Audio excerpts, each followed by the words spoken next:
नमस्कार बच्चों, मैं राजिका अग्रवाल आपकी साइंस टीचर स्वागत करती हूँ आप सभी का आज की इस क्लास में। देखिए यहाँ पर हम पढ़ रहे हैं कक्षा 10वीं का अध्याय नंबर 22 जिसका नाम है जैविक प्रक्रियाएं। आज की इस क्लास में हम बात करने वाले हैं पौधों में अभिगमन की और हमारे अंदर जो अभिगमन होता है, चीज़ों का परिवहन होता है, वो किसके द्वारा होता है, इसकी चर्चा आज की इस क्लास में हम यहाँ पर करने वाले हैं। तो देखिए, सबसे पहले हम बात करते हैं कि जैसे हमारे अंदर यानी कि मनुष्य के अंदर हृदय पाया जाता है, क्या उसी प्रकार से पौधों के अंदर भी पाया जाता है क्या? नहीं।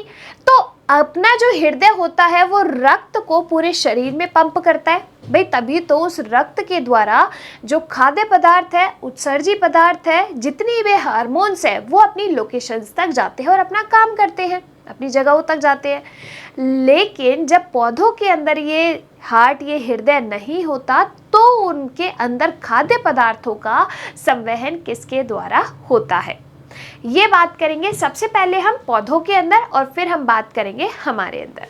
देखिए, भोजन तथा ऑक्सीजन को शरीर के सभी अंगों तक पहुंचाने के लिए, अपशिष्ट पदार्थों को उनकी जगह तक पहुंचाने के लिए सभी जीवों के शरीर में क्या होता है, अभिगमन तंत्र होता है, जिसके द्वारा, क्योंकि हमारे शरीर में हर एक अंग को क्या चाहिए, खाद्य पदार्थ चाहिए, हर एक अंग को क्या चाहिए, ऑक्सीजन चाहिए, तो उसके लिए एक अभिगमन तंत्र होता है। हमारा शरीर बहुत से हार्मोन स्रावित करता है, इन्हें भी उनके अंगों तक, उनके लक्ष्यों तक पहुंचाया जाता है। देखिए आगे, अभिगमन के लिए तरल पदार्थ हो जैसे कि रुधिर या लसिका का शरीर में बहना क्या कहलाता है, परिसंचरण कहलाता है। और जो तंत्र इस कार्य को करता है, संपन्न करता है, उसको अपन क्या कहते हैं, परिसंचरण तंत्र कहते हैं। तो जब हम बात करते हैं हमारी, तो हमारे अंदर क्या मौजूद है, लसिका है, रक्त है, ये क्या है, अपना तरल पदार्थ है जिसके द्वारा खाद्य पदार्थ हुए, उत्सर्जी पदार्थ हुए, कोई भी अन्य चीज है, चाहे हार्मोन है, ये सब अपनी जगहों तक जाते हैं, अपने लक्ष्य तक पहुंच पाते हैं। किस तंत्र के द्वारा, इस परिसंचरण तंत्र के द्वारा। परिसंचरण के सभी अंग मिलकर परिसंचरण तंत्र का निर्माण करते हैं। भाई हमें पता है कोशिका मिलकर ऊतक बनाती है, ऊतक मिलकर आपके अंग का निर्माण करते हैं और अंग मिलकर आपके अंग तंत्र का निर्माण करते हैं। तो यहाँ पर परिसंचरण अंगों ने मिलकर क्या बना लिया, अंग तंत्र बना लिया। कौन सा, परिसंचरण तंत्र। अब देखिए, बात करते हैं सबसे पहले यहाँ पर किसकी, पौधों के अंदर अभिगमन की। अब क्या हमारी तरह हृदय होता है क्या इन पौधों का भी? नहीं। फिर इसमें खाद्य पदार्थों का जो परिवहन है या फिर उत्सर्जी पदार्थों का परिवहन है, अभिगमन है, वो कैसे होता है? देखो, जल का अभिवहन या फिर जल का अभिगमन, पौधों की जड़ें मिट्टी में से जल तथा खनिज प्राप्त करती हैं। क्या करेगी भाई, जड़ें क्या करती है, पानी सोखने का काम करती है, तो पानी सोखा, जल ले लिया और खनिज पदार्थ ले लिए। वाहिनिकाएं तथा वाहिकाएं जो जाइलम की निर्जीव कोशिकाएं होती हैं, मूल रोमों के द्वारा मिट्टी में से अवशोषित जल को पार्श्व जड़ पत्तियों तक पहुंचाती है। देखो, आपको यहाँ पर दो चीजें याद रखनी है। क्या दो चीजें याद रखनी है? देखो, दो संवहन ऊतक अपन को यहाँ पर याद रखने हैं। कौन कौन से? एक आपको याद रखना है जाइलम और दूसरा आपको याद रखना है फ्लोएम। ठीक है, इन दोनों में क्या अंतर रहेगा? तो जो जाइलम होता है वो क्या करता है, जैसे जाइलम जैसे जल, तो आपके ये जो जाइलम होगा वो क्या करेगा, जल का संवहन करेगा, जल का अभिगमन करेगा और खनिज पदार्थों का करेगा। जो आपके फ्लोएम है वो क्या करेगा, खाद्य पदार्थों का अभिगमन करेगा। किसका? खाद्य पदार्थों का अभिगमन किसके द्वारा होगा, फ्लोएम के द्वारा। मेन आपको यहाँ पर ये याद रखना है। जाइलम क्या करता है, देखो, जो जड़ है और जो जड़ है वो क्या करती है, आपके पानी को और खनिज पदार्थों को सोखती है, भाई अवशोषित करती है। जड़ें मिट्टी के अंदर है, तो ये जो जल का अभिगमन होगा वो हमेशा ऊपर की डायरेक्शन में होगा, ऊपरोमुखी डायरेक्शन में होगा, ऊपर की साइड जाएगा। ठीक है, क्योंकि जड़ें तो सबसे नीचे है, वो जल को और खनिज पदार्थों को अवशोषित कर दे रही है। अगर बात करें हम फ्लोएम की, तो फ्लोएम में क्या होता है, देखो, फ्लोएम में खाद्य पदार्थों का संवहन। अब देखो, जब खाद्य पदार्थ बने, पत्तियों ने भोजन बनाया, तो उसके बाद पौधे के हर एक भाग तक जाएगा। तो यहाँ पर फ्लोएम के द्वारा जो अभिगमन होगा वो ऊपरोमुखी भी होगा, यानी कि ऊपर की डायरेक्शन में भी होगा और नीचे की डायरेक्शन में भी होगा, क्योंकि जो प्लांट है, जो पादप है, उसके सभी भागों को खाना चाहिए, क्योंकि चाहे वो कैसा भी जीव हो, उसके सभी भागों को खाना और ऑक्सीजन चाहिए ही चाहिए। ठीक है, तो यहाँ पर इसके सभी भागों को खाना चाहिए होगा। तो यहाँ पर फ्लोएम क्या करता है, ऊपरोमुखी और अधोमुखी दोनों ही दिशाओं में इन खाद्य पदार्थों का क्या करता है, अभिगमन करता है। आई कि यही बात समझ में। तो जाइलम ने क्या कर दिया, आपके जल का संवहन किया। देखिए यहाँ पर मृदा से जल व खनिज पदार्थों को ऊपर की तरफ यह गति रसारोहण कहलाती है। तो मैंने क्या कहा, जड़ ने जब जल और खनिज पदार्थ अवशोषित किए तो ये पौधे के ऊपर वाले भागों तक गए, जिसको अपन ने क्या कह दिया, रसारोहण कह दिया। ठीक है, यह प्रक्रिया गुरुत्वाकर्षण के विपरीत दिशा में कार्य करती है। देखो कैसे, हमें पता है जो गुरुत्वाकर्षण बल है, जिसको अपन जी से व्यक्त करते हैं, गुरुत्वाकर्षण बल आपके नीचे की साइड लगता है, तभी तो हम पृथ्वी पर टिके हुए हैं कि हमारे गुरुत्वाकर्षण बल लग रहा है, यानी कि गुरुत्वाकर्षण लगता है आपके नीचे की साइड। जाइलम के द्वारा जो संवहन हो रहा है, अभिगमन हो रहा है, वो कहाँ हो रहा है, ऊपर की साइड। तो क्या ये इसके विपरीत दिशा में हुआ है, नहीं हुआ, बिल्कुल हुआ। और वाष्पोत्सर्जन खिंचाव के कारण होता है। वाष्पोत्सर्जन की प्रक्रिया में क्या होता है, जो भी पानी की मात्रा ज्यादा है वो रंध्रों के द्वारा बाहर उत्सर्जित कर दी जाती है, तो उनके खिंचाव के कारण जो है ये प्रक्रिया होती है। वाष्पोत्सर्जन वह प्रक्रिया है जिसके द्वारा जल की विशाल मात्रा वाष्प के रूप में रंध्रों द्वारा क्या कर दी जाती है, वाष्पोत्सर्जित होती है। रंध्र क्या होते हैं, जैसे आपके देखिए यहाँ पर मान लीजिए क्या है, पत्ती है एक। ठीक है, इस पत्ती की सतह पर छोटे छोटे छिद्र मौजूद होते हैं, जिन्हें अपन क्या कहते हैं, रंध्र कहा जाता है, स्टोमेटा कहा जाता है, जिनके द्वारा जो अधिक पानी की मात्रा है उसको बाहर उत्सर्जित कर दिया जाता है। ठीक है, चलिए आगे देखिए। अब ये तो हुई जल के संवहन की, अभिगमन की बात करते हैं खाद्य पदार्थों के अभिगमन की। तो पत्तियां, संश्लेषित शर्कराएं और अन्य खाद्य अणु फ्लोएम के द्वारा, आपको बस मुख्य रूप से क्या याद रखना है, ज से जाइलम, ज से जल। तो जाइलम करेगा जल का संवहन, फ्लोएम करेगा खाद्य पदार्थों का संवहन।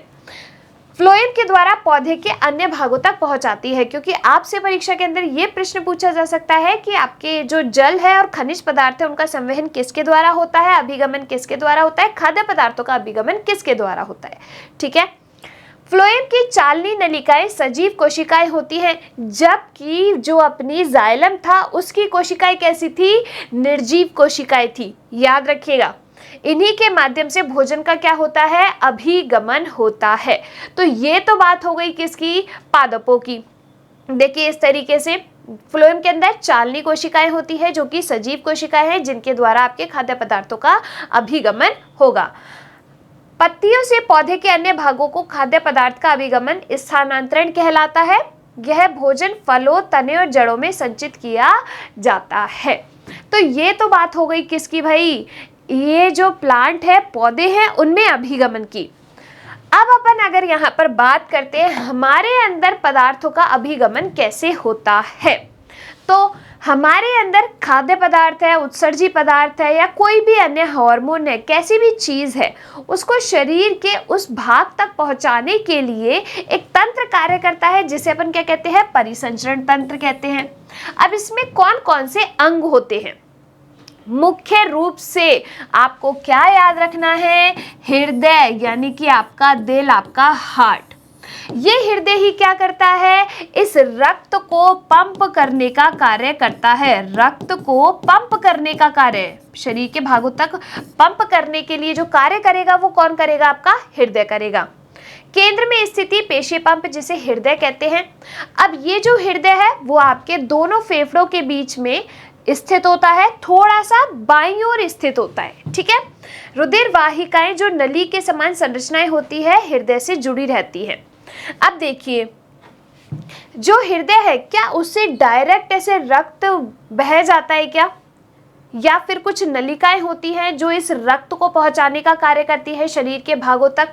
तो यहाँ पर 3 प्रकार की रुधिर वाहिकाओं की अपन बात करने वाले हैं। पहली है आपकी धमनी, दूसरी है आपकी शिराएं और तीसरी है आपकी केशिकाएं। तीनों में क्या अंतर है? देखो, धमनी क्या होती है, जैसे मान लीजिए ये आपका क्या है, हृदय है। ये क्या है आपका हृदय। हृदय के अंदर, हमारे हृदय के अंदर कितने कोष्ठक होते हैं? 4 कोष्ठक होते हैं। तो ये अपने हुए 4 कोष्ठक। ठीक है, देखो मैं यहाँ पे लिख देती हूँ हृदय। हृदय के अंदर अपने 4 कोष्ठक होते हैं। कितने कोष्ठक? हृदय के अंदर अपने होते हैं 4 कोष्ठक। ठीक है, अब इन 4 कोष्ठक में से 2 कोष्ठक जो होते हैं वो अपने होते हैं ऊपर वाले आलिंद। 2 क्या होते हैं? आलिंद होते हैं, और 2 होते हैं आपके निलय। इसकी पूरी जो संरचना है और साथ के साथ इसका जो क्रिया विधि है वो अपन अगली कक्षा के अंदर पढ़ेंगे। अभी सिर्फ आप धमनी और शिरा को समझिए। देखिए, 2 आलिंद होते हैं, 2 निलय होते हैं।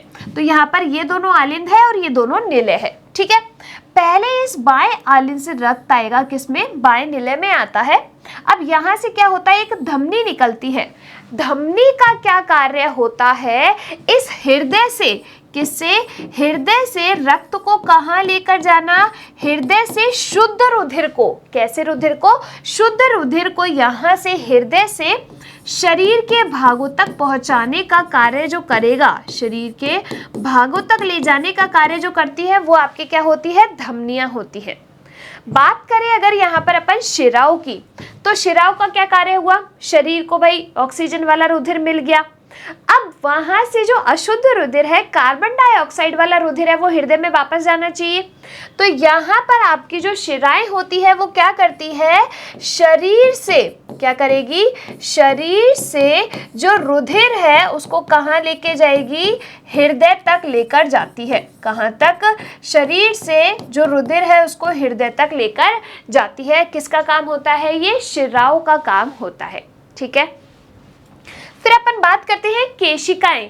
केशिकाएं को अपन कहते हैं यहाँ पर कैपिलरीज। कैपिलरीज का मतलब होता है बिल्कुल छोटी छोटी पतली पतली ट्यूब, जिनके द्वारा, जो कि क्या करती है, जिनके द्वारा ये जो खाद्य पदार्थ है उनका अभिगमन होता है। बिल्कुल छोटी छोटी ट्यूब्स होती है। ठीक है, तो यहाँ पर ये 3 प्रकार की क्या होती है? वाहिकाएं होती है। देखिए, जो ये है आपकी मोटी प्रत्यास्थ भित्ति, छोटी जिसकी ल्यूमेन है वो आपके धमनी, बारीक भित्ति बड़ा ल्यूमेन वल्व आपके शिरा, और तीसरा एकल कोशिका भित्ति जिसकी होती है वो है आपके केशिकाएं।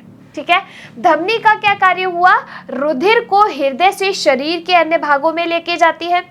ठीक है भाई, शिराओं का क्या काम हुआ? रुधिर को शरीर के भागों से हृदय तक लेकर जाती है। और केशिकाओं का क्या काम हुआ? धमनी व शिरा के बीच की बारीक वाहिकाएं होती हैं। इन वाहिकाओं के द्वारा ही रुधिर और ऊतकों के बीच पदार्थों का क्या होता है? आदान प्रदान होता है। क्लियर हुई बात? परिसंचरित तरल अपना रुधिर है, लिम्फ है, ऊतक तरल है। ठीक है, आई बात समझ में? तो यहाँ पर ये बात हो गई कि किस तरीके से अभिगमन होता है पौधों के अंदर और हमारे अंदर कौन सा तंत्र इसके लिए कार्य करता है।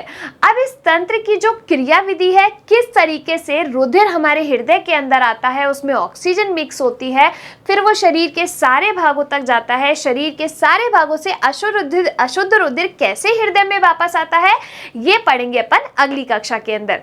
तब तक के लिए आप लोग खुश रहिए, स्वस्थ रहिए। धन्यवाद।